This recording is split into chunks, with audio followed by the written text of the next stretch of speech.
नमस्कार मेरे प्यारे भाइयों, मैं हूं अनुज और आप सुन रहे हैं हॉरर कहानी, वो भी मेरी जुबानी।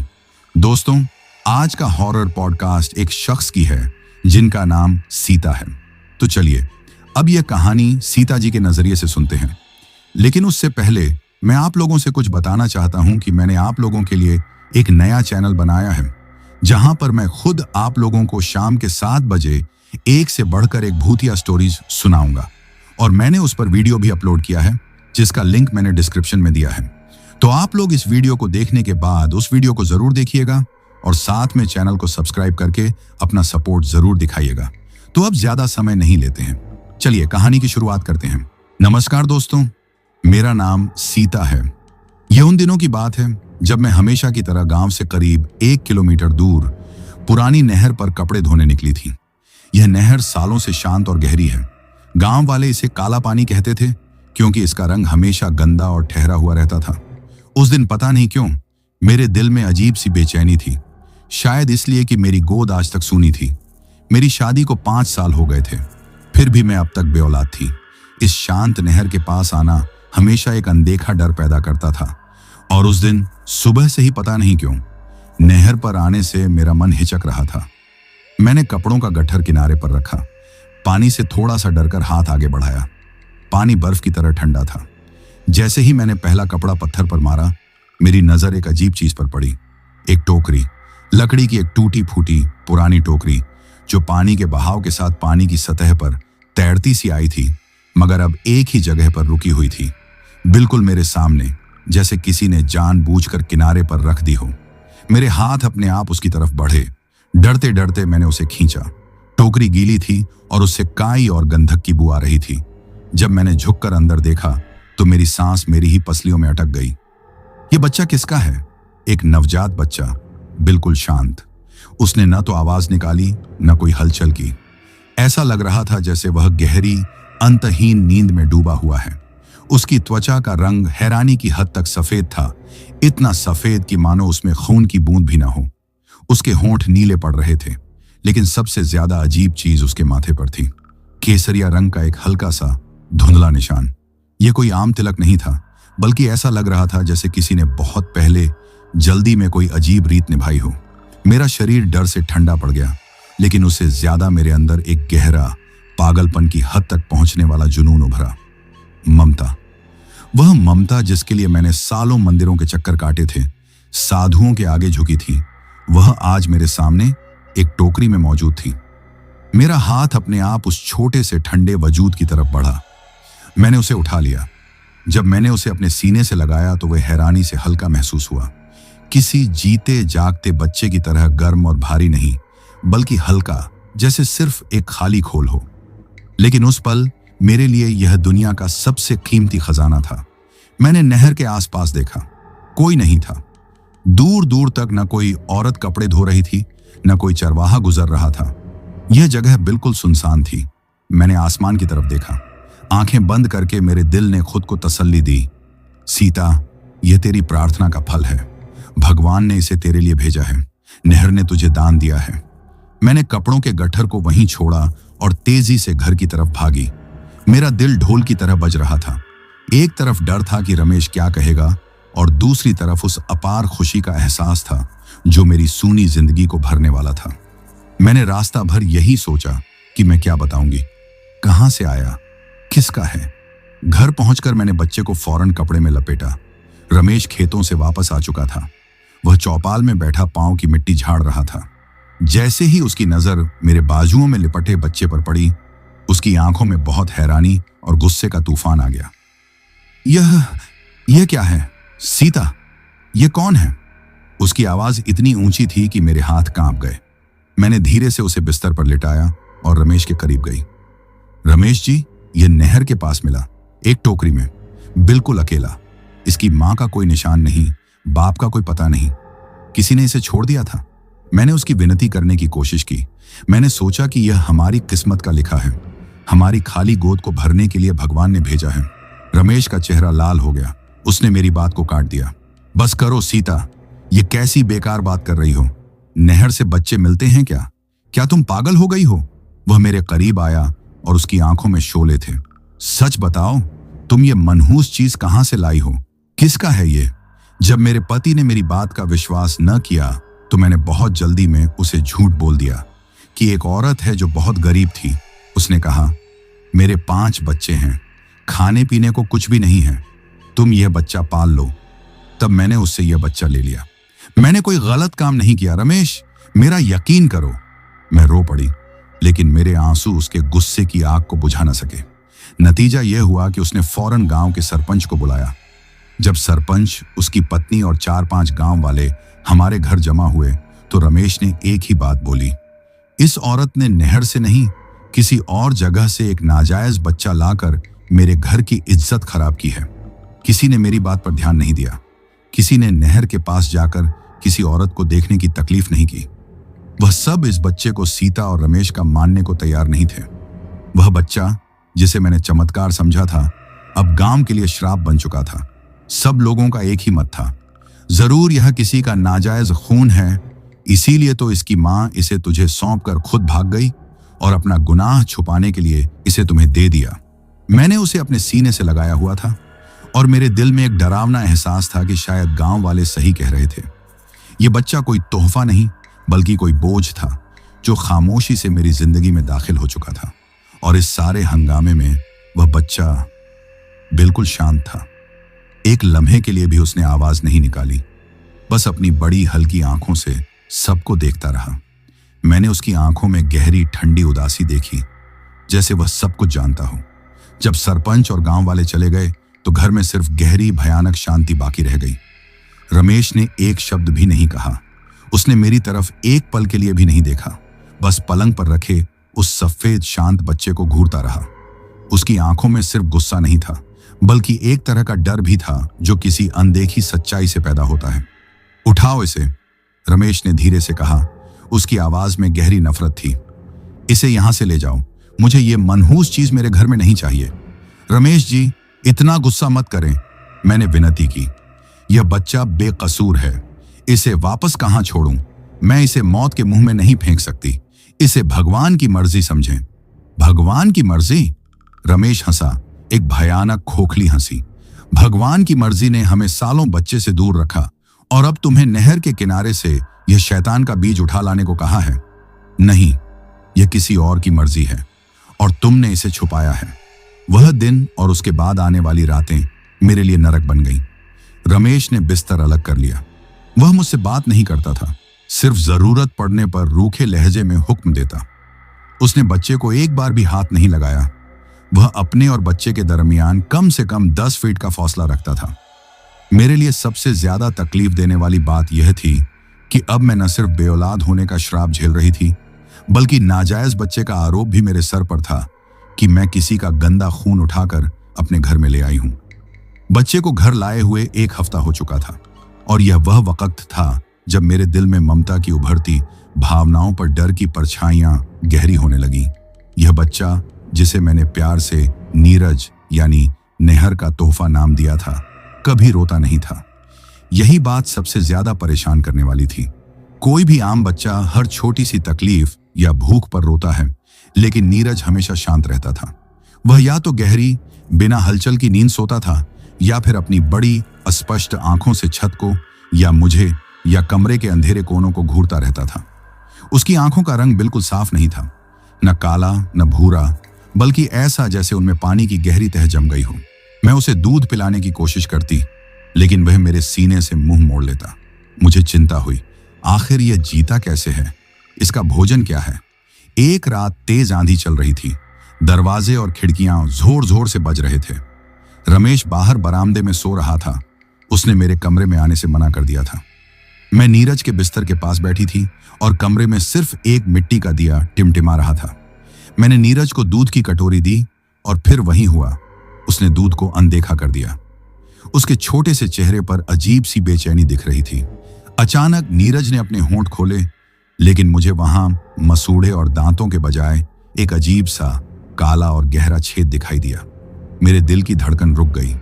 क्या यह कोई बीमारी है? क्या इसका मुंह सामान्य नहीं है? मैंने डर के मारे दिया उठाकर उसके चेहरे के करीब किया और उसी लम्हे भयानक सच्चाई का खुलासा हुआ। जैसे ही दिए की लौ नीरज के करीब पहुंची, मुझे साफ नजर आया कि दिए से निकलता हुआ काला धुआं, जो मिट्टी के तेल की वजह से उठ रहा था, अचानक नीचे की तरफ झुका। वह धुआं, जो हवा में फैल जाना चाहिए था, एक पतली सी लकीर की शक्ल लेकर तेजी से नीरज के उस छेदनुमा मुंह की तरफ बढ़ा। मैंने डर के मारे दिए को जोर से पकड़ लिया। धुआं तेजी से नीरज के अंदर जा रहा था। बच्चा अब भी शांत था, लेकिन उसकी आंखें, जो अब तक उदास थीं, उनमें एक अजीब सी चमक पैदा हो गई थी। ऐसा लगा जैसे वह जीवित हो रहा है। वह सांस नहीं ले रहा था, वह सोख रहा था। जैसे ही आखिरी धुआं उसके मुंह के अंदर गया, दिए की लौ फौरन बुझ गई। कमरे में घना अंधेरा छा गया और उसी लम्हे मेरे शरीर पर अजीब ठंडक का एक झोंका लगा, जैसे मैं अचानक किसी बर्फीली गुफा में खड़ी हो गई हूं। मेरे होश उड़ गए। मैंने घबराकर बिस्तर से पीछे हटना शुरू कर दिया। मेरे पूरे शरीर पर पसीना आ रहा था, लेकिन मैं कांप रही थी। यह कोई बच्चा नहीं था, यह कुछ और था। मैंने अंधेरे में रमेश का नाम पुकारा, लेकिन मेरी आवाज मेरे गले में ही दब गई। सुबह जब रमेश ने मुझे देखा तो मैं डर के मारे बिस्तर के एक कोने में सिमटी हुई थी। मैंने उसे सब बताना चाहा, लेकिन कैसे बताती कि यह बच्चा आग और धुआं खाता है। वह मेरा विश्वास नहीं करेगा, या फिर वह मुझे पागल समझ लेगा। रमेश ने बस एक सर्द निगाह मुझ पर डाली। अगले दिन रमेश ने फैसला किया कि वह खेतों में नहीं, बल्कि अपने दोस्तों के साथ गांव से दूर जाकर रात गुजारेगा, क्योंकि वह नीरज के कमरे की तरफ से आने वाली अजीब ठंडक और गंध से परेशान हो चुका था। मैं अकेली रह गई। नीरज बिल्कुल मेरे करीब लेटा हुआ था। मैंने उससे आंखें चुराने की कोशिश की, लेकिन वह मुझे घूरता रहा। शाम होते ही मैंने कमरे के तमाम दरवाजे और खिड़कियां बंद कर दी। मैंने दिए जलाना छोड़ दिया। रात के पिछले पहर जब मैं मुश्किल से सो पाई थी, तो मुझे एक फुसफुसाहट सुनाई दी। आवाज ऐसी थी जैसे पानी बह रहा हो। मैं उठकर बैठ गई और कमरे में रोशनी के लिए हाथ पांव मारने लगी। मेरे उठते ही फुसफुसाहट बंद हो गई। कमरे में अंधेरा और शांति थी। मैंने दिल को तसल्ली दी कि शायद यह आंधी की आवाज थी, लेकिन जब मैं दोबारा लेटी तो मुझे बिस्तर के पांव की तरफ से गीले पैरों की आवाज सुनाई दी। बिल्कुल वैसी ही आवाज जैसे कोई पानी में भीगा हुआ व्यक्ति नंगे पांव गीली जमीन पर चल रहा हो। मैं डर से चीखने ही वाली थी कि नीरज ने पहली और आखिरी बार आवाज निकाली। ये रोने की आवाज नहीं थी, बल्कि एक पतली, खुरदरी, दबी हुई हंसी थी। मैंने फौरन दिए को रोशन किया। जैसे ही रोशनी फैली, मैंने देखा कि नीरज पलंग पर नहीं था। उसकी चारपाई खाली थी। मेरी चीख हलक में फंस गई। मैंने फौरन पलंग के नीचे झांका, फिर कमरे में इधर उधर देखा, और तब मेरी नजर दीवार पर पड़ी। दीवार पर नीरज के कद के बराबर ऊंचाई पर काले कीचड़ के अजीबोगरीब निशान थे, जैसे किसी ने गीले हाथों से दीवार को छुआ हो और ऊपर की तरफ चढ़ने की कोशिश की हो। और खिड़की, जिसे मैंने शाम को बंद किया था, वह आधी खुली हुई थी, और खिड़की की चौखट पर गंधक और मछली जैसी तेज गंध आ रही थी। मैं तेजी से खिड़की के पास भागी। बाहर गहरा अंधेरा था। मैंने नीचे देखा। आंगन में गीली मिट्टी पर छोटे बच्चों के पैरों के निशान थे, लेकिन उन निशानों के बीच पानी के बड़े और गहरे कदमों के निशान भी थे, जो दोनों एक ही दिशा, नहर की तरफ जा रहे थे। मैं खिड़की से पीछे हट गई और पलंग पर वापस आकर कांपने लगी। वह बच्चा चला गया था, लेकिन वह कैसे गया और किसके साथ? तब मुझे एहसास हुआ कि मेरे सर के ऊपर से छत की लकड़ियों से पानी की एक बूंद मेरे माथे पर टपकी। मैंने ऊपर देखा। छत सूखी थी, लेकिन इसके बावजूद एक और बूंद टपकी। मैंने अपना हाथ छत की तरफ बढ़ाया, और जब मैंने अपना हाथ वापस लिया तो मेरे हाथ पर पानी की बूंद नहीं, बल्कि लाल रंग का चिपचिपा पदार्थ था। उस लम्हे मेरे पीछे नीरज ने फिर से हंसना शुरू कर दिया। वह मेरे पलंग पर मेरी चादर के ऊपर बैठा हुआ था। वह बिल्कुल साफ था, जैसे कभी गीला हुआ ही ना हो, और उसके हाथ में एक चीज थी जिसे देखकर मेरी रूह कांप उठी। मेरे पति रमेश की बांसुरी, जिसे वह हमेशा अपने सिरहाने रखता था। वह उसकी लकड़ी को चाट रहा था, और उसके मुंह से पानी की दुर्गंध आ रही थी। मुझे यकीन हो गया कि यह बच्चा कोई आम बच्चा नहीं है, बल्कि नहर के गहरे पानी का कोई शैतान है, जो मेरी जिंदगी को निगलने आया है। नीरज के शांत और भयानक कामों ने मेरी नींद और चैन पूरी तरह से छीन लिया था। बांसुरी वाली घटना के बाद मैंने और दिए जलाना छोड़ दिया, और रमेश की बांसुरी को मैंने जला दिया। उस रात नीरज ने कोई प्रतिक्रिया नहीं दी, लेकिन अगले दिन जब मैंने सुबह उठकर देखा तो घर के आंगन में लगे नीम के पेड़ की जड़ें आधी काली हो चुकी थीं, और उससे तेजब जैसी सड़न आ रही थी। मुझे लगा कि यह बच्चा जहां भी रात को जाता है अपने पीछे मनहूस निशान छोड़ जाता है। रमेश अब खेतों पर भी नहीं जाता था। वह गांव के बाहर ही अपने एक दोस्त के पास रहने लगा था और सिर्फ शाम को खाना लेने आता था, और वह भी दरवाजे के बाहर से। वह मेरी हालत देखता था, मेरी आंखों के नीचे पड़ने वाले काले घेरों को देखता था, लेकिन उसका शक मेरी तरफ से हटकर नीरज की तरफ बदल रहा था। उसके व्यवहार में गुस्सा कम और गहरी बेबसी ज्यादा थी। सीता, सच बताओ, यह क्या है? एक शाम जब मैं उसे रोटी दे रही थी, उसने दबी आवाज में पूछा। मैंने कांपती हुई आवाज में उसे दिए से धुआं पीने वाली घटना बताना चाहा। मैंने विस्तार से बताया कि उसका मुंह कैसे एक खाली छेद बन जाता है। रमेश का चेहरा पीला पड़ गया। उसने अपने हाथ से माथे पर पसीना पोंछा, हालांकि बाहर ठंड थी। यह मुमकिन नहीं है सीता, तुम थकावट में हो, तुम्हें नींद की जरूरत है। वह बात को टालने की कोशिश कर रहा था, लेकिन उसकी आंखों का डर बता रहा था कि वह मुझ पर विश्वास करने लगा था। रमेश जी, मुझे डर है, मैं इसके साथ एक पल भी नहीं रहना चाहती। इसे वापस नहर के पास छोड़ आते हैं। मेरी आंखों में आंसू थे। नहीं, रमेश ने सख्ती से कहा, अगर यह वाकई शैतान है तो यह हमें छोड़ेगा नहीं, और गांव वाले हमें जिंदा नहीं छोड़ेंगे अगर वह जान गए कि हम एक मनहूस चीज को वापस नहर पर फेंकने गए थे। तब उसने एक अजीब काम किया। रमेश ने घर के मुख्य दरवाजे पर और खिड़कियों पर लोहे की मोटी सलाखें लगाने का फैसला किया। वह शायद यह समझ रहा था कि वह घर को अंदर से बंद करके इस शैतान को कैद कर सकता है। वह हर रोज आकर खिड़कियों में कीलें ठोकता और अपनी पूरी ताकत से दरवाजे को मजबूत करता। यह बच्चा नीरज इस सारे काम को आंखें झपकाए बिना देखता रहा।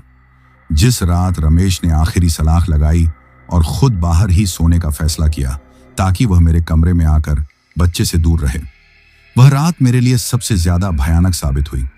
मैं नीरज को एक पुराने कंबल में लपेटकर उसके पलंग पर सुला चुकी थी। मैं थोड़ी दूर एक कोने में कांपते हुए हाथों में एक पुरानी हथौड़ी लिए बैठी थी। मैंने तय कर लिया था कि अगर उसने कोई असामान्य हलचल की तो मैं खुद को बचाने के लिए आखिरी कोशिश जरूर करूंगी। रात के बीच में मैंने महसूस किया कि घर की दीवारें ठंडी हो रही हैं, इतनी ठंडी कि उन पर ओस जम गई थी। मैंने अपने हाथों को रगड़ा, लेकिन ठंडक कम न हुई। फिर मैंने एक पतली लगातार आवाज सुनी। यह बिल्कुल ऐसी आवाज थी जैसे कोई मछली सिसक रही हो। आवाज नीरज की चारपाई से आ रही थी। मैं धीरे से उठी और चारपाई के करीब गई। नीरज जाग रहा था। उसकी आंखें अब पूरी तरह से काली हो चुकी थीं और उनमें पानी की गहराई नहीं बल्कि अंधेरा था। उसका कंबल मेरे पलंग की तरफ बढ़ा हुआ था। उस लम्हे जो कुछ मैंने देखा, मैं उसे जिंदगी भर नहीं भूल सकती। कंबल से एक काला रेशा एक धागे की तरह बाहर निकला। यह धागा हलचल कर रहा था। यह रेशा जमीन पर रेंगता हुआ मेरे पलंग के नीचे जाकर रुका, जहां मैंने कल रात चावल के कुछ दाने गिराए थे। वह रेशा चावल के दाने से लिपटा और उसे जोर से खींचकर वापस नीरज के कंबल की तरफ ले गया। मैंने डर के मारे हथौड़ी को जमीन पर गिरा दिया। मैंने देखा कि नीरज ने अपना मुंह खोला और वह काला रेशा तेजी से उसके अंदर चला गया। नीरज ने चावल के दाने को भी खामोशी से अपने मुंह में ले लिया। मुझे समझ आ गया, यह बच्चा सिर्फ धुआं नहीं बल्कि जिंदगी की छोटी से छोटी चीजें, ऊर्जा और यहां तक कि मामूली खाना भी सोख रहा था। वह हमारे घर की बरकत को खा रहा था। जब वह शांत हुआ तो उसने मेरी तरफ देखा। उसकी आंखों में मुझे पहली बार कोई भावना नजर आई, जीत का एक घटिया सा प्रदर्शन। मैं तेजी से पीछे हटी और अपने पलंग के पास जाकर बैठ गई। कमरा इतना ठंडा हो चुका था कि मुझे अपने ही दांत बजने की आवाज सुनाई दे रही थी। और तब मैंने खिड़की से बाहर देखा। सरपंच का छोटा बेटा सारंग, जो मेरी पड़ोस में रहता था और हमेशा हंसता खेलता था, वह हमारी गली में खड़ा था। वह मेरे घर की तरफ देख रहा था। वह गहरे अंधेरे में था, लेकिन मुझे उसकी छोटी सी चमकदार लाल निक्कर कच्छा नजर आ रही थी, जो वह हमेशा पहनता था। मैंने खिड़की की सलाखों को पकड़ा और धीरे से कहा, सारंग बेटा, तुम यहां क्या कर रहे हो इतनी रात को? वह नहीं हिला। उसका चेहरा खिड़की की सलाखों के पार बिल्कुल मेरे सामने था। उसकी आंखें खाली थीं। सारंग, अपने घर जाओ, मैं चिल्लाई, लेकिन मेरी आवाज बहुत धीमी निकली। फिर मुझे डरावना एहसास हुआ। वह हलचल नहीं कर रहा था, वह सिर्फ खड़ा था। मैंने सलाखों से झुककर करीब से देखा और उस लम्हे एक रोमांचक दहशत ने मुझे जकड़ लिया। सारंग की आंखों में नीरज की आंखों जैसी गहरी काली कालिमा थी और उसकी आंखों के कोनों से रेत मिली गाय धीरे धीरे बह रही थी। वह जीवित नहीं था। उसके पीछे गली की दीवार पर एक बहुत बड़ा सायेदार ढांचा खड़ा हुआ, जो गहरा और काला था, बिल्कुल उसी तरह जैसे नहर के पानी का रंग हो। उसने अपना हाथ सारंग के कंधे पर रखा और सारंग का धड़ हल्का सा झुका, और फिर मैंने सुना पानी के बहने की आवाज। यह आवाज इस कदर तेज थी कि ऐसा लगा जैसे हमारी पूरी गली में बाढ़ आ गई हो। जब मैं खिड़की से वापस मुंह मोड़ा तो मैंने देखा कि नीरज पलंग पर बैठा हुआ मुस्कुरा रहा है। वह हंस नहीं रहा था, बल्कि संतुष्ट था। उसके चेहरे पर पानी के चंद बूंद नजर आए और उसके हाथ में मुझे सारंग के हाथ का गीला लाल धागा नजर आया। वह वही धागा था जो सारंग हमेशा कलाई पर बांधता था। मुझे यकीन हो गया, नीरज न सिर्फ बरकत चोरी कर रहा था, बल्कि वह जिंदगियों को भी चोरी कर रहा था। और वह सारंग, वह अब वह नहीं था। वह सिर्फ एक खोखला खोल था जिसे नहर का वह भयानक साया यहां पर मुझे डराने के लिए खड़ा करके गया था। मैं चीख नहीं सकी। मेरे शरीर ने काम करना छोड़ दिया। मैं बस उस बच्चे को, जो अब मेरे लिए मौत का फरिश्ता बन चुका था, घूरती रही। और बाहर सारंग का ढांचा खामोशी से खड़ा रहा, जैसे मेरी आंखों के सामने मेरी किस्मत का फैसला लिखा जा रहा हो। मुझे महसूस हुआ कि यह घर अब मेरा नहीं रहा, बल्कि किसी पुराने ताकतवर राक्षस की कैद में है, जो अब मुझ पर सबसे बुरा कहर ढाने वाला था। सारंग को खिड़की पर देखने और उसकी कलाई के धागे को नीरज के हाथ में पाने के बाद मेरे होश पूरी तरह उड़ चुके थे। मैं अगले कई घंटे तक पलंग के कोने में पत्थर की मूर्ति बनी रही। जब सुबह की पहली किरण खिड़की की सलाखों से छनकर आई तो मैंने फौरन बाहर झांका। सारंग वहां नहीं था। गली कीचड़ से साफ थी और पानी के बड़े कदमों के निशान भी गायब थे। सिर्फ नीम के पेड़ की जड़ों की सड़न और मेरे दिल में बैठा हुआ डर का एहसास बाकी था। रमेश सुबह सवेरे दरवाजा खोलकर अंदर आया। उसका चेहरा उतरा हुआ था। सीता, सारंग लापता है। उसकी आवाज कांप रही थी। मुझे यह बात मालूम थी। मैंने नीरज की तरफ इशारा किया, जो अपने पलंग पर मासूमियत से लेटा हुआ था। मैंने उसे देखा था रमेश जी, आधी रात को वह यहां आया था। रमेश ने कमरे का जायजा लिया। उसने नीरज को घूरा, फिर मेरी तरफ देखा। तुम पागल हो चुकी हो सीता। सारंग इस बंद कमरे में कैसे आ सकता है? मैं खुद बाहर सो रहा था, किसी को अंदर आते नहीं देखा। मैं उसे सारंग का लाल धागा दिखाने के लिए नीरज के बिस्तर की तरफ भागी, लेकिन बिस्तर पर सिर्फ एक गीला धब्बा था जहां वह धागा होना चाहिए था। धागा गायब था। रमेश को अब मेरी मानसिक हालत पर शक होने लगा। वह जानता था कि यह बच्चा नाजायज का यह आरोप झूठा था, लेकिन वह अब यह यकीन करने लगा था कि लगातार परेशानियों और खाली गोद के गम ने मेरा दिमागी संतुलन बिगाड़ दिया है। उसने मुझे सहारा दिया और कहा, ठीक है, पुराने किस्सों को छोड़ो। गांव वाले और पुलिस सारंग को ढूंढ रहे हैं। पुलिस की जांच शुरू हुई। उन्होंने हर घर की तलाशी ली, गांव के कुएं छाने, लेकिन सारंग का कोई पता नहीं मिला। जांच करने वाला अफसर एक सख्त मिजाज व्यक्ति था और उसने शक की निगाह से उन सब की तरफ देखा जिनकी कोई औलाद नहीं थी या जिनका घर गांव से थोड़ा दूर था। स्वाभाविक तौर पर उसका शक हम पर भी पड़ा। एक दिन पुलिस अफसर रमेश और मुझसे सख्ती से पूछताछ कर रहा था। जब मैंने एक बार फिर नहर वाली घटना का जिक्र किया, मैंने भावुक होकर नीरज को भगवान का दिया हुआ तोहफा बताया। रमेश ने जल्दी से बात संभाली। अफसर साहब, मेरी पत्नी थक गई है। इस बच्चे की पैदाइश मैंने स्वीकार नहीं की और गांव वाले भी जानते हैं कि यह मेरा बच्चा नहीं है, यह लावारिस था। अफसर ने नीरज की तरफ देखा, जो हमेशा की तरह शांत और सुकून में था। यह बच्चा किसका है सीता? मैंने कांपते हुए जवाब दिया, यह नहर का तोहफा है। अफसर ने जोरदार ठहाका लगाया। नहर भी मां बनने लगी हैं अब। बहुत खूब। जब वह तलाशी ले रहे थे तो पुलिस की टुकड़ी ने हमारे घर के पिछवाड़े का दौरा किया। वहां की जमीन अपेक्षाकृत नरम और गीली थी। जैसे ही उन्होंने जमीन पर कदम रखा, उनमें से एक सिपाही ने चीख मारी, अफसर साहब, यह देखें। सब वहां जमा हो गए। गीली मिट्टी पर पानी के गहरे कदमों के निशान साफ नजर आ रहे थे, लेकिन यह आम इंसानी कदमों के निशान नहीं थे। ये बहुत बड़े, चौड़े और अजीब थे, जैसे किसी भारी भरकम चीज ने पानी से निकलकर कदम रखा हो। इससे भी ज्यादा भयानक बात यह थी कि इन बड़े निशानों के अंदर और आसपास एक छोटे बच्चे के कदमों के निशान भी मिले जुले थे, जैसे छोटा बच्चा किसी बड़े साए के साथ चल रहा हो। यह कदमों के निशान नहर की तरफ से आ रहे थे और हमारे घर के पिछवाड़े से शुरू होकर सीधे नीरज के कमरे की खिड़की के नीचे खत्म हो रहे थे। हालांकि वह खिड़की लोहे की सलाखों से बंद थी। रमेश का रंग उड़ गया। वह सलाखों वाली खिड़की की तरफ दौड़ा और उसे छू कर देखा। सलाखें अंदर से बंद थीं। बाहर से किसी का अंदर आना असंभव था। अफसर ने अब गुस्से की बजाय हैरानी से नीरज को देखा। यह क्या मजाक है? इससे पहले कि कोई कुछ समझ पाता, नीरज ने अपने बिस्तर से धीरे से हाथ उठाया। उसके छोटे हाथ में एक लहराता हुआ पतला सा पौधा था, जिसे शायद काई कह सकते हैं। यह काई हमारी नहर के गंदे पानी में पाई जाती थी और उससे तेज सड़न आ रही थी। नीरज ने इस काई को अपने मुंह के छेद की तरफ ले जाना शुरू कर दिया, जैसे वह उसे खाने वाला हो। उसी वक्त अफसर की नजर नीरज के माथे पर पड़ी।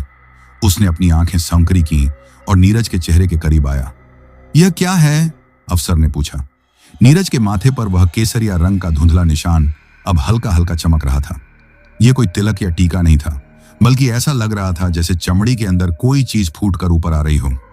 जब अफसर ने उसे छूने की कोशिश की तो नीरज ने पहली बार गुस्से में अपनी आंखें फैला दी और कमरे में अचानक इतनी ज्यादा ठंडक पैदा हुई कि अफसर को अपना हाथ फौरन पीछे खींचना पड़ा।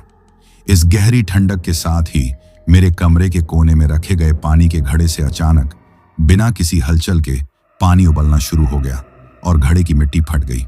पानी जोर से जमीन पर गिरा और उस पानी में से एक गहरी शांत आवाज आई जो एक फुसफुसाहट की तरह थी। मेरा। अफसर फौरन पीछे हटा। उसने अपनी जिंदगी में ऐसी चीज नहीं देखी थी। वह जल्दी से बाहर निकला और रमेश से कहा, यह घर, यह जगह सामान्य नहीं है। मैं सारंग का पता लगाता हूं, लेकिन तुम इस बच्चे से दूर रहो। यह शैतान का बच्चा है।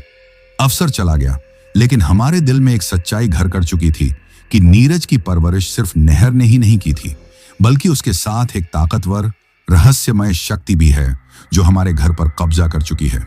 रमेश ने मुझसे नजरें मिलाईं और उसकी आंखों में अब शक नहीं, सिर्फ दहशत थी। हमारा घर अब एक कैद खाना बन चुका था, जिसमें हम एक शांत राक्षस के साथ जिंदगी गुजारने पर मजबूर थे। पुलिस के जाने के बाद रमेश का व्यवहार पूरी तरह से बदल चुका था। उसका वह पुराना गुस्से वाला शक खत्म हो चुका था और उसकी जगह गहरी सर्द दहशत ने ले ली थी। अब वह मेरी तरफ आरोप की नजर से नहीं देखता था, बल्कि एक सहज शिकार की नजर से देखता था जो एक ही भयानक पिंजरे में बंद हो। सीता, रमेश ने रात को कमरे के बाहर से फुसफुसाया, मुझे विश्वास है कि तुम सच कह रही थी।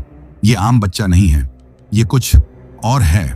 मैं कमरे में नीरज के बिस्तर के पास बैठी थी और जैसे ही रमेश की आवाज आई, नीरज की बड़ी अंधेरी आंखें मेरी तरफ घूम गईं। मैंने रमेश को कोई जवाब न दिया, सिर्फ सर के इशारे से कहा कि वह बात न करे। मैं जानती थी कि यह बच्चा हर आवाज, हर डर को सोखता है। रमेश ने अगले दिन गांव के सबसे बुजुर्ग और नहर के पुराने रखवाले बूढ़े धर्मपाल से मिलने का फैसला किया। धर्मपाल सालों से नहर के किनारे बनी एक झोपड़ी में रहता था और उसे नहर के रहस्य और इतिहास का ज्ञान था। मैंने रमेश को जाने दिया क्योंकि मुझे लगा कि धर्मपाल ही शायद हमें कोई रास्ता दिखा सके।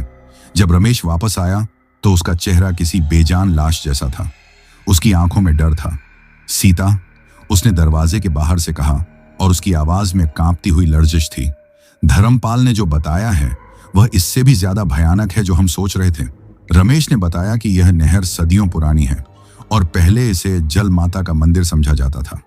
गांव के लोग उसकी पूजा करते थे और हर साल फसलों की बरकत और सूखे से बचाव के लिए नहर को एक नवजात बच्चे की बलि दी जाती थी। धर्मपाल ने साफ किया, रमेश बेटा, इस रीति को लगभग 70 साल पहले रोक दिया गया था क्योंकि गांव में नए नियम आ गए थे।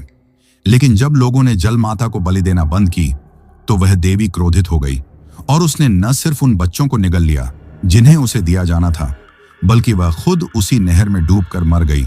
लेकिन मरते हुए श्राप दे गई कि वह अपना बीज जमीन पर भेजेगी जो एक एक करके उन परिवारों को चुन लेगा जिन्होंने उसकी भेंट रोकी। रमेश ने एक गहरा सांस लिया। धर्मपाल ने कहा कि वह बच्चा जो तुम्हें मिला है वह जल माता का बीज है। वह कोई तोहफा नहीं बल्कि बलि लेने वाला है। वह हमारे घर से आया है, लेकिन वह दरअसल नहर की आत्मा है जो वक्त आने पर नहर की तरफ से अपना बलि का हक लेगी। यह सुनकर मेरे बदन में बिजली सी दौड़ गई। मुझे सारंग के लापता होने का भयानक मतलब समझ आ गया। नीरज ने सारंग को बलि के लिए चुना था। धर्मपाल ने रमेश को एक और बात बताई थी, यह बच्चा सिर्फ इंसानों को नहीं निगलता, ये बड़ा होकर जिस घर में रहता है उसे भी बर्बाद कर देता है। ये घर की रोशनी, गर्मी और खुशहाली सब पी जाता है। तुमने महसूस नहीं किया तुम्हारा घर पिछले दिनों कितना ठंडा और सूना हो गया है? रमेश घर आया और अब यह सोच रहा था कि उससे छुटकारा कैसे हासिल किया जाए। मैंने दरवाजा खोला और बाहर निकली। रमेश को उस वक्त मेरे कमरे में आने की हिम्मत नहीं हुई, लेकिन मुझे अब कोई डर नहीं था। मेरे अंदर ममता नहीं थी, बल्कि एक ताकतवर नफरत थी। मैंने आवाज बदलकर कहा, रमेश जी, धर्मपाल ने उसे निकालने का कोई तरीका बताया? रमेश ने कांपते हुए अपने कंधे झुकाए। धर्मपाल ने कहा कि सिर्फ एक ही तरीका है, जहां से आया है उसे वहीं वापस भेज दो, उसे नहर के पानी में डाल दो, इससे पहले कि वह और बच्चों को चुने। मैंने नीरज को देखा जो अपने बिस्तर पर लेटा था। उसके चेहरे पर हल्की सी मुस्कुराहट थी। वह मेरी सारी बातचीत सुन रहा था। वह सब कुछ जानता था। मेरे अंदर फैसला करने की ताकत आ गई। यह बच्चा मेरी जिंदगी और मेरे गांव को बर्बाद कर रहा है। मैंने नीरज को उठाया। वह हमेशा की तरह बर्फ की तरह ठंडा और हल्का महसूस हुआ। मैं इसे वापस भेज रही हूं, मैंने रमेश से कहा।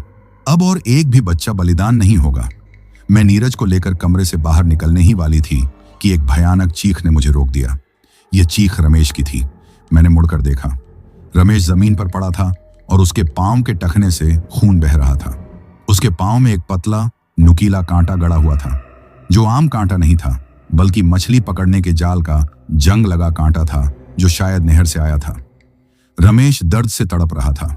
जब मैं मदद के लिए उसके करीब गई तो नीरज, जो मेरी गोद में था, हंस पड़ा। उसकी हंसी वह भयानक, दबी हुई, पानी के बहाव जैसी हंसी थी। उसने अपना छोटा हाथ मेरे बाजू पर रखा और जैसे ही उसका ठंडा हाथ मेरी चमड़ी से छुआ, मैंने देखा कि रमेश के टखने से बहता हुआ खून हवा में लहराया और बिना गिरे एक बारीक धागे की तरह सीधा नीरज के मुंह की तरफ बढ़ा। नीरज ने रमेश के खून को चूसना शुरू कर दिया। मैं चिल्लाई और नीरज को नीचे फेंक दिया। जब नीरज जमीन पर गिरा तो उसने एक बड़े मेंढक की तरह छलांग लगाई और तेजी से उस खिड़की की तरफ बढ़ा जहां लोहे की सलाखें लगी हुई थीं। उसने बिना किसी रुकावट के सलाखों के बीच से फिसलकर गुजरने की कोशिश की और वहां से पानी के एक प्रवाह की तरह बहता हुआ दीवार के पार चला गया। मैंने जब रमेश की तरफ देखा तो उसके झम से खून बहना बंद हो चुका था। वह जख्म अब काला हो चुका था और रमेश की आंखों में गहरी कमजोरी और बेहोशी छा रही थी। मैंने डर कर दरवाजा खोला और बाहर भागी नीरज को ढूंढने के लिए। वह जा चुका था, लेकिन मैंने घर से बाहर के रास्ते पर पानी के बड़े कदमों के निशान को फिर से देखा, जो इस बार किसी बच्चे के निशान नहीं थे, बल्कि सीधे नहर की तरफ जा रहे थे। अब फैसला हो चुका था, मुझे उसे वापस भेजना था। लेकिन जब मैं नहर की तरफ भाग रही थी तो मेरे दिल में एक और डरावना ख्याल आया।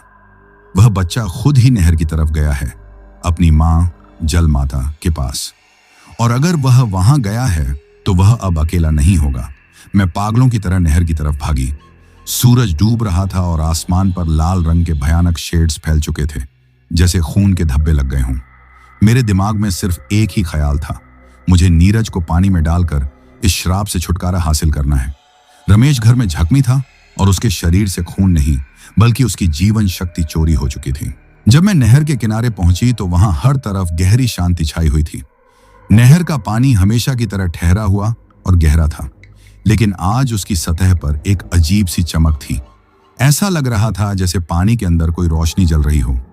मैंने किनारे पर जाकर जोर से पुकारा, नीरज, तुम कहां हो? निकल आओ। मेरी आवाज सुनसान में गूंज कर वापस आई। कोई जवाब नहीं मिला।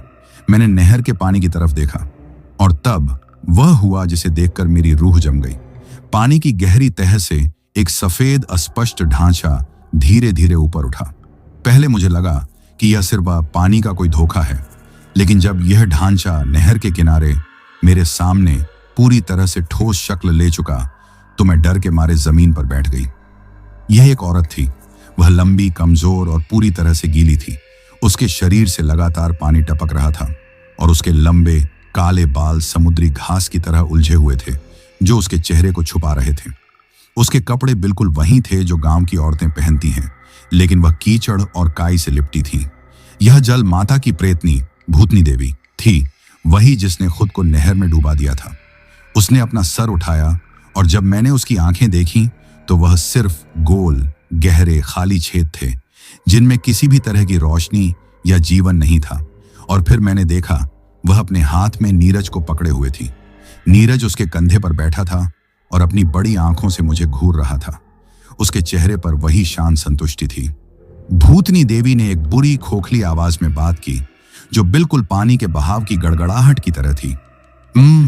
सीता, तुम आखिरकार मेरे पास आ ही गई, मैंने कांपते हुए कहा। यह बच्चा, इसे ले लो, यह तुम्हारा है। मैं इसे लेकर गलती कर चुकी हूं। मुझे और मेरे घर वालों को छोड़ दो। भूतनी देवी के चेहरे पर एक घिनौनी सड़ी हुई मुस्कुराहट आई। छोड़ दूं? उसने सवाल किया। तुम इतनी मासूम हो सीता, तुमने क्या सोचा था? क्या तुम्हें लगा कि यह चमत्कार है?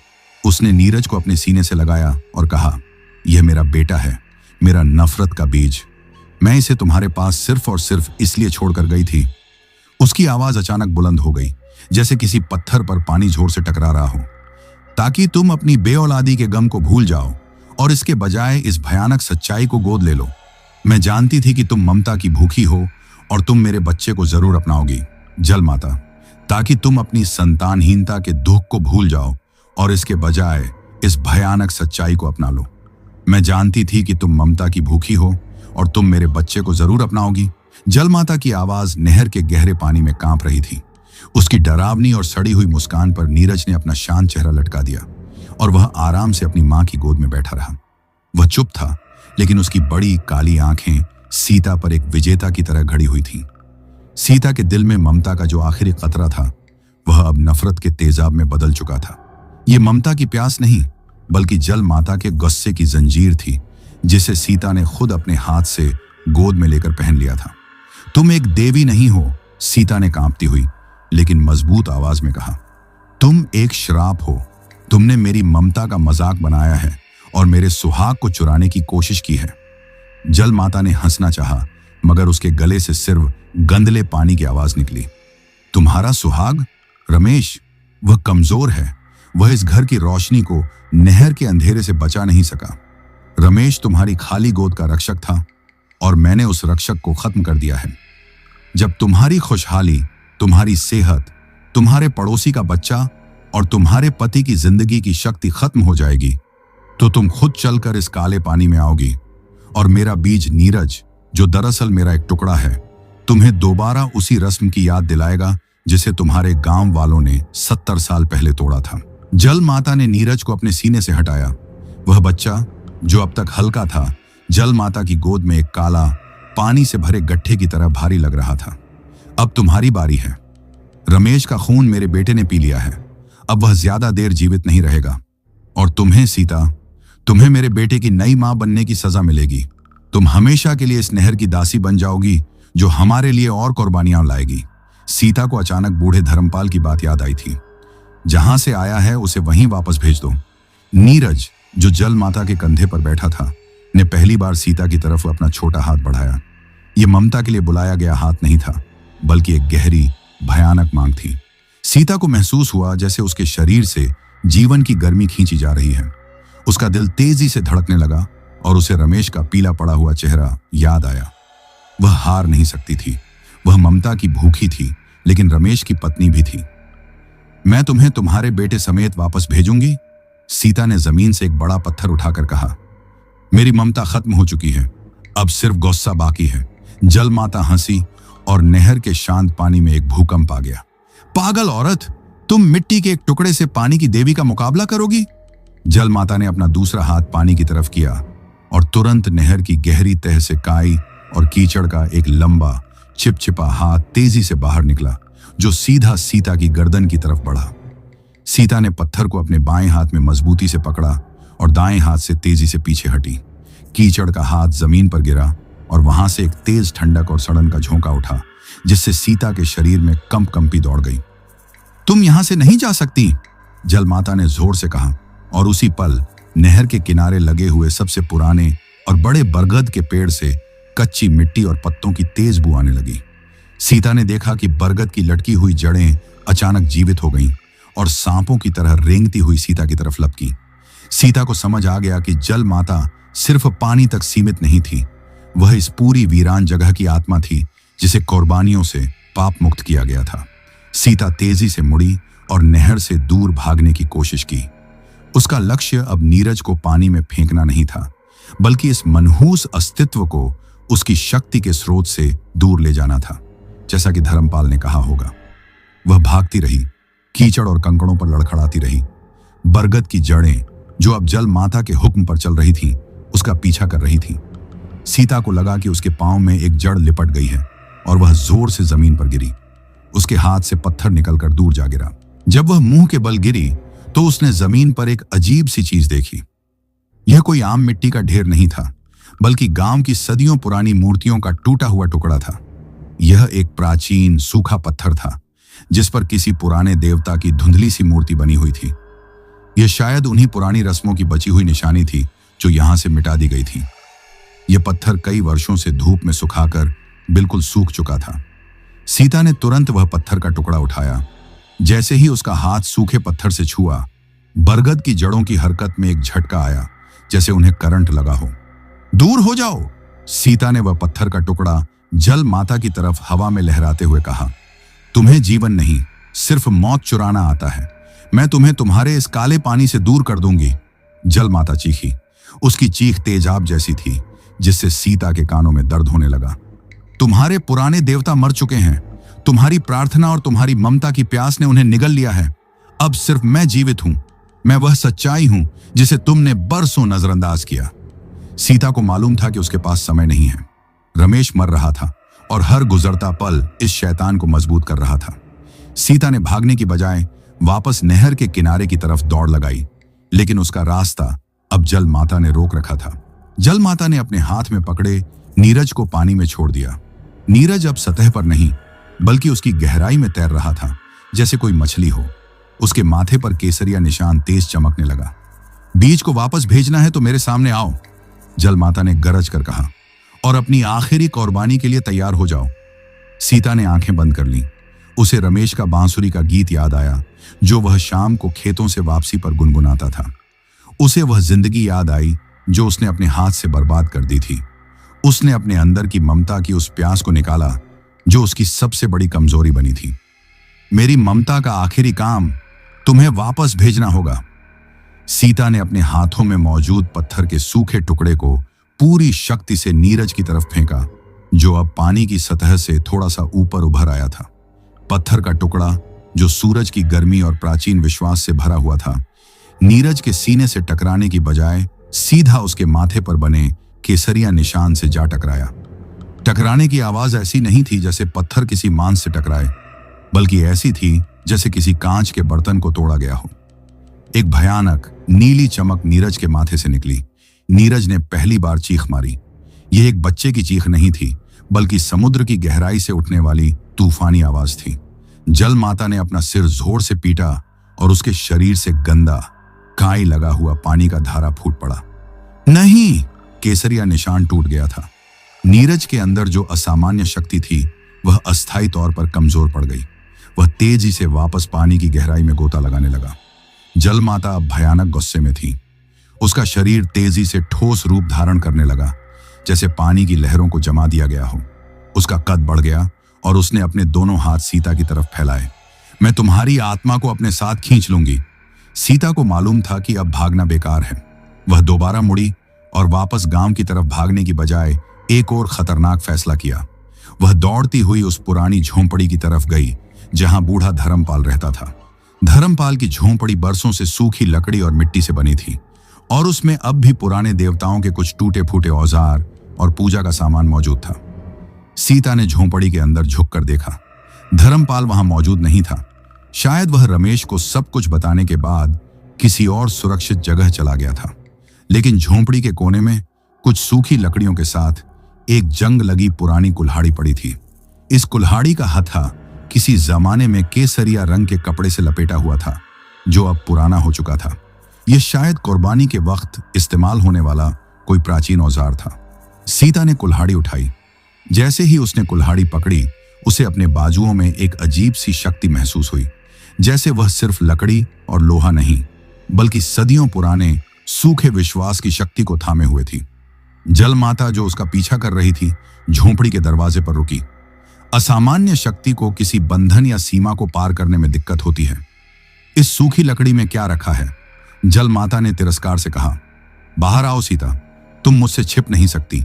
सीता ने जल्दी से अंदर देखा। एक कोने में पूजा की राख का एक छोटा सा डिब्बा पड़ा था, जो शायद धर्मपाल ने जाने से पहले संभाल कर रखा था। यह राख पिछले बरसों में दी गई सूखी कुर्बानियों की निशानी थी। सीता ने तुरंत वह राख उठाकर अपने और कुल्हाड़ी पर मल ली। जल माता ने एक तेज चीख मारी।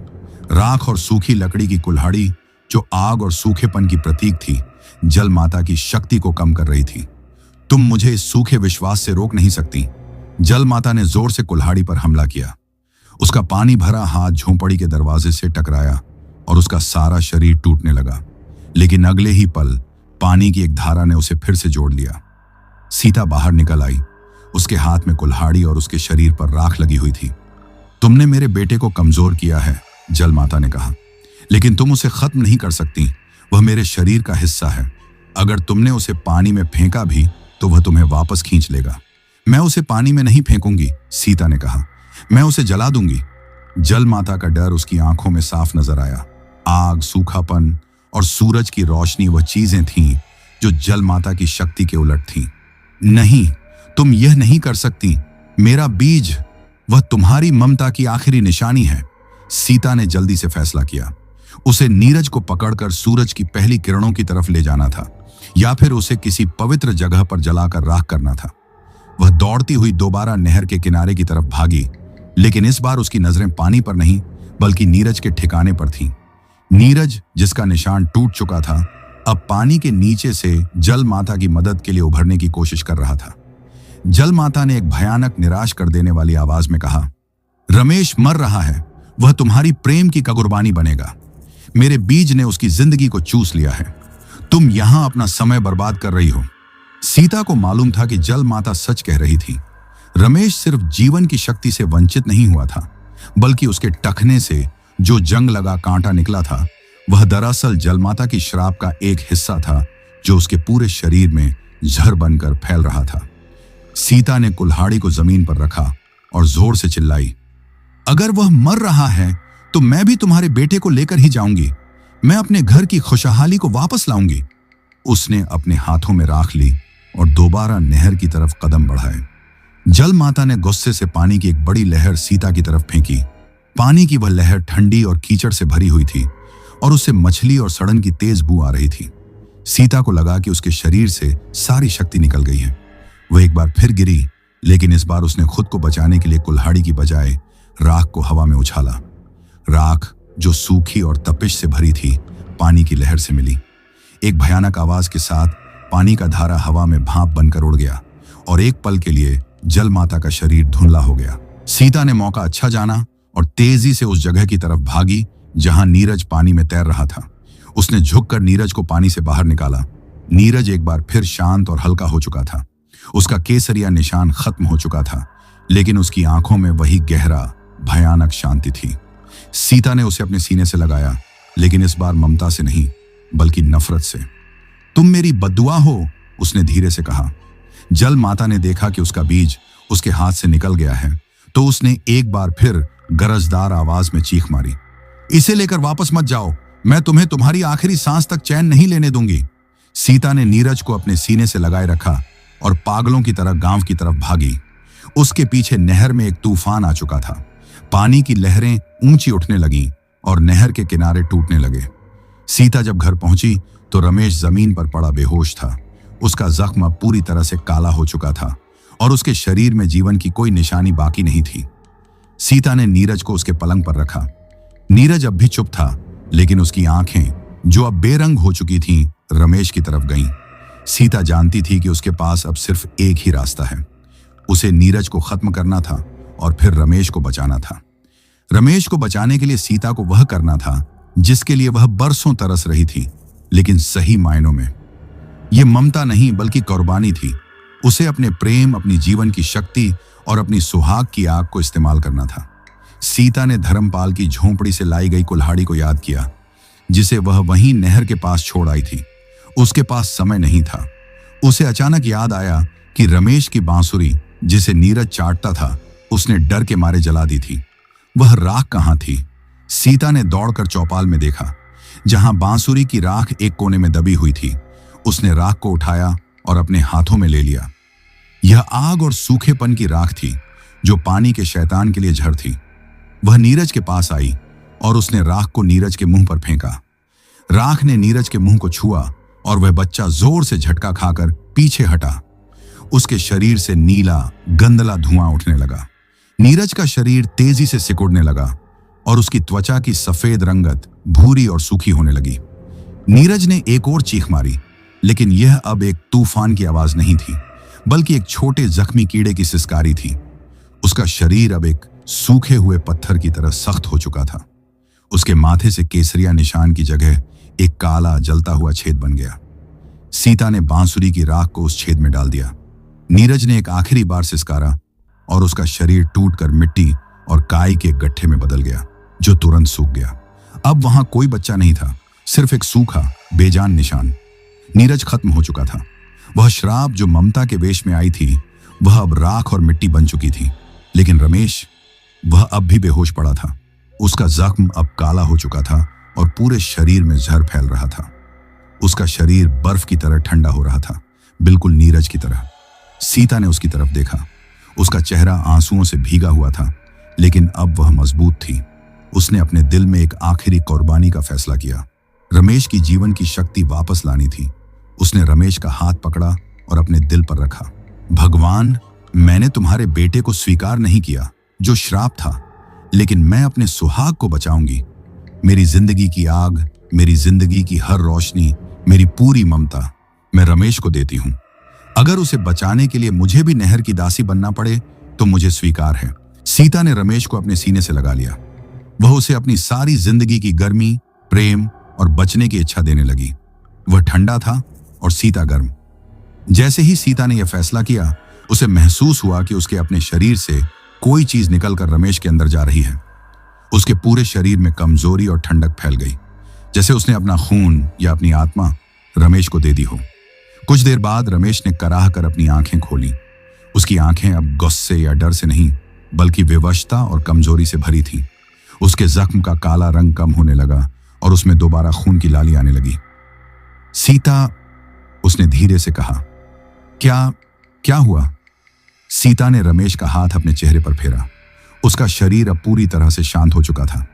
कुछ नहीं हुआ रमेश जी, श्राप खत्म हो गया। उसके बोलते ही कमरे में वही भयानक घिनौनी हंसी गूंजी। दीवारें कांप उठी और खिड़कियों के शीशे चटक गए। जल माता की आत्मा, जो नहर में तूफान पैदा कर रही थी, अब घर में वापस आ चुकी थी। वह एक भारी ठंडी हवा के झोंके की तरह कमरे में दाखिल हुई। तुमने मेरे बीज को नष्ट कर दिया सीता, जल माता ने कहा, लेकिन तुमने मुझे एक बेहतर कुर्बानी दे दी। तुमने अपना सुहाग बचा लिया, लेकिन इसके बदले तुमने मुझे अपनी आत्मा दे दी। अब तुम हमेशा के लिए मेरी हो। तुम इस घर की वीरानी बनोगी, जो बाकी सबकी जिंदगी बीती रहेगी। सीता का शरीर कांप रहा था और वह अब कुछ बोलने की शक्ति नहीं रखती थी। वह रमेश के बाजुओं में थी और उसकी आखिरी सांसें निकल रही थीं। रमेश, जो अब दोबारा जीवन की गर्मी महसूस कर रहा था, ने अपनी कमजोरी को झटक कर सीता को मजबूती से पकड़ा। उसने सीता के चेहरे पर भयानक काला और ठंडी हवा के झोंके को महसूस किया, जो उसे जल माता की तरफ खींच रहा था। रमेश ने अपनी सारी शक्ति जमा की और जोर से चीखा, नहीं, यह मेरी पत्नी है। तुम मेरी जिंदगी चुरा सकते हो, लेकिन मैं इसे तुमसे नहीं छीनने दूंगा। तुम अब यहां से वापस जाओगी, इस नहर के काले पानी में, हमेशा के लिए। रमेश ने बिस्तर के किनारे से नीरज की सूखी हुई मिट्टी और राख को उठाया और उस राख को जल माता की आत्मा की तरफ फेंका। आग की राख और सूखेपन की श्राप जब जल माता की आत्मा से टकराई तो कमरे में एक बिजली सी कड़की। जल माता ने एक भयानक चीख मारी और उसकी आत्मा तेजी से सिकुड़ने लगी, जो पानी की एक पतली धारा की तरह खिड़की की सलाखों से गुजरकर वापस नहर की तरफ भागी। जब वह चली गई तो कमरे में दोबारा गर्मी और शांति लौट आई। सीता और रमेश एक दूसरे को मजबूती से पकड़े हुए थे। सीता का शरीर ठंडा था, लेकिन उसकी आंखों में शांति थी। रमेश का जख्म अब सिर्फ एक मामूली खरोंच था, लेकिन उसका दिल दर्द से फट रहा था। सीता, रमेश ने कहा, उसकी आवाज भर्रा गई। तुमने मुझे बचा लिया। सीता ने आंखों में एक आखिरी झलक दी और उसके होंठों पर हल्की सी संतुष्ट मुस्कुराहट आई। वह चुप हो गई। उसकी ममता की प्यास ने उसे एक बच्चे को गोद लेने पर मजबूर किया, लेकिन उसकी प्रेम की कुर्बानी ने उसे अपनी जिंदगी और अपने सुहाग की जिंदगी बचाने पर मजबूर किया। गांव के लोगों को उस रात के तूफान के बारे में कभी मालूम नहीं हुआ। सिर्फ धर्मपाल, जो सुबह वापस आया, वह सब कुछ समझ गया। उसने नीरज की सूखी हुई राख को एक पवित्र बर्तन में बंद किया और उसे गांव के बाहर एक सूखी पथरीली जगह पर दफन कर दिया। उसने उस जगह पर एक प्राचीन रस्म पूरी की ताकि जल माता की आत्मा दोबारा कभी किसी ममता की प्यास का फायदा न उठा सके। रमेश और सीता का घर फिर से आबाद हो गया, लेकिन सीता अब शांत थी। वह अपनी जीवन की शक्ति, अपनी गर्मी रमेश को दे चुकी थी। वह संतानहीन ही रही, लेकिन अब उसकी गोद खाली नहीं थी। वह रमेश की जिंदगी, उसके बचाव की मां बन चुकी थी। उसका चेहरा हमेशा शांति और उदासी का मेल रहता था। रमेश ने सीता की देखभाल में अपनी बाकी जिंदगी गुजार दी। वह कभी शिकायत नहीं करती थी, न रोती थी, न हंसती थी। वह एक खूबसूरत जीवित मूर्ति बन चुकी थी जो सिर्फ रमेश के लिए सांस लेती थी। रमेश ने कभी भी सीता को दोष नहीं दिया, बल्कि हमेशा उसे इज्जत और प्रेम दिया। उसे मालूम था कि उसकी पत्नी ने न सिर्फ उसकी बल्कि पूरे गांव की कुर्बानी दी थी। नहर, जिसे गांव वाले अब भी काला पानी कहते थे, शांत और गहरी रही। उसके किनारे फिर से झाड़ियों से भर गए और बरगद का पेड़ पहले से ज्यादा घना हो गया। लेकिन गांव वाले अब कभी भी उसके करीब कपड़े धोने नहीं जाते। उन्होंने हमेशा के लिए जान लिया कि कुछ चीजें भगवान का तोहफा नहीं होती, बल्कि सदियों पुरानी श्राप होती हैं जो सिर्फ प्रेम और कुर्बानी से ही खत्म की जा सकती हैं। और वह यह भी जान गए कि ममता का जज्बा सिर्फ एक बच्चे के लिए नहीं, बल्कि किसी भी जिंदगी को बचाने के लिए सबसे बड़ी शक्ति है। रमेश ने आखिरी उम्र तक सीता को अपने पास रखा। सीता शांत रही, लेकिन उसकी खामोशी में एक गहरी अनंत कहानी थी। ममता, कुर्बानी और एक शैतान बच्चे की कहानी, जो गांव के लोगों को हमेशा के लिए याद दिलाती रही कि जिस नहर पर वह प्यास बुझाते थे, उसी नहर में एक देवी ने अपना बीज भेजा था, जो जीवन नहीं सिर्फ श्राप चुनता था। वह कहानी जो हमेशा खामोशी से गूंजती रही कि रमेश की पत्नी सीता ने ममता की प्यास को प्रेम की कुर्बानी से कैसे जीता। तो दोस्तों, यह कहानी यही खत्म हुई। अब जिन भाइयों ने अपना नाम वीडियो में कमेंट किया था, उनका नाम लेते हैं। राम अवधेश पटेल भाई धनापुर से, विनोद गुरुंग भाई दुबई से, फजीन भाई मालदीव से, नीरज भाई कानपुर से, विक्रम सिंह भाई लखनऊ से, सिप्पा बरार भाई बठिंडा से, भीमसेन भाई ओडिशा से, मोहम्मद शाह भाई रोहरी सिंध पाकिस्तान से, धर्मराज भाई भारत से, वरुण भाई यवतमाल से, इजहार भाई उत्तर प्रदेश से, कुलविंदर कौर भाई पंजाब से, मेहंदी भाई पाकिस्तान से, अंजलि चौधरी जी मथुरा से, कृष्णा प्रजापति भाई गाजियाबाद से, मोहिबाजी पाकिस्तान से, रतन भाई भारत से, जसप्रीत सिंह भाई राजौरी गार्डन से, समीर सिंह और शमी सिंह तोमर भाई ग्वालियर से, लक्ष्मण भाई तेलंगाना से, अरविंद भाई राजकोट से, गिरिराज विश्वकर्मा भाई इंदौर से, विनोद सिंह भाई सोपुरा ब्यावर से, हसन अब्बास भाई इटली से, राजकुमार भाई नेपाल काठमांडू से, निहारिका जी ओडिशा से, सतेंद्र कुमार भाई टिप्टूर से, अनुराग कश्यप भाई दुबई से, रुपेश पटेल भाई सूरत से, सरफराज आलम भाई मुंबई से, पूनम जी सूरत से, मुकेश गुर्जर भाई भरतपुर राजस्थान से, अशीम भाई इंदौर से, राम अवधेश पटेल भाई गांधौना उत्तर प्रदेश से, रविंद्र भाई आगरा से, हेमंत कुमार भाई भरतपुर राजस्थान से, शेख मोइन भाई महाराष्ट्र से, रंजीत कुमार भाई दिल्ली से, फिजा जी इस्लामाबाद पाकिस्तान से, नीरज पेप्सू भाई कानपुर से, रंजीत भाई बलिया से, पांडुरंग कशीद भाई सूरत से, बलभिंदर सिंह भाई राजस्थान से, धर्मेंद्र झा भाई कोलकाता से, समीर अलवी भाई गाजियाबाद से, बाबू मंडल भाई राउरकेला से, पूनम धानक भाई राजकोट से, मेघा दीदी उमरेड से, अजी नाथ भाई धामगांव महाराष्ट्र से, हमदून जिया और अहियान और आलिया भाई मालदीव से, कविता भिवानी जी हरियाणा से, ज्योत्सना जी यवतमाल से, शरीक भाई माधेपुर बिहार से, अक्षय रावत भाई भारत से,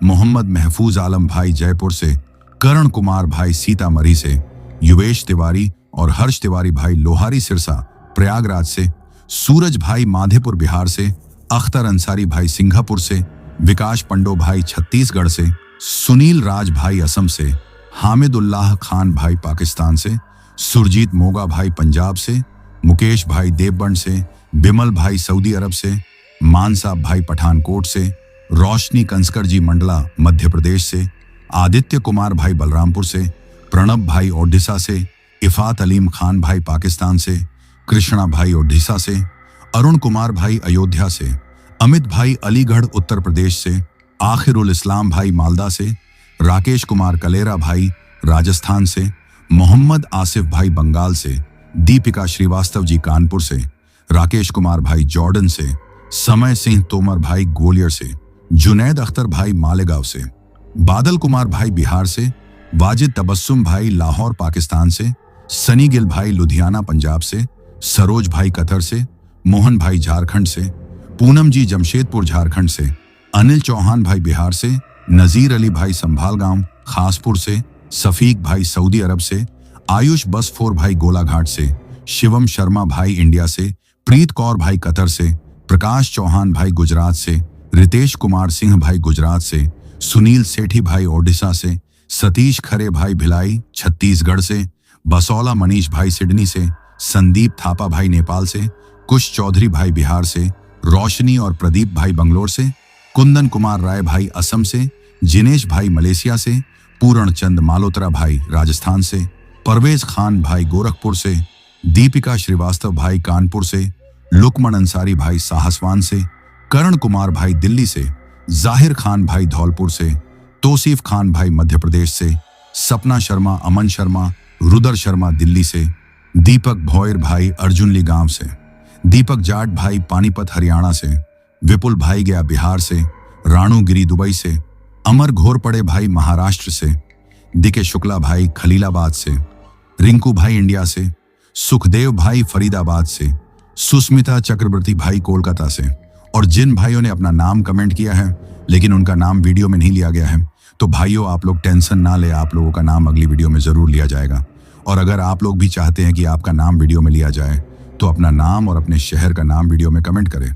अगर आपको यह कहानी पसंद आई हो तो वीडियो को लाइक और चैनल को सब्सक्राइब करें ताकि और भी डरावनी कहानियां आप तक पहुंच सकें। कहानी को अंत तक सुनने के लिए दिल से धन्यवाद दोस्तों। आज के लिए बस इतना ही, मिलते हैं जल्द ही कुछ नई कहानियों के साथ। तब तक के लिए अपना ध्यान रखिए।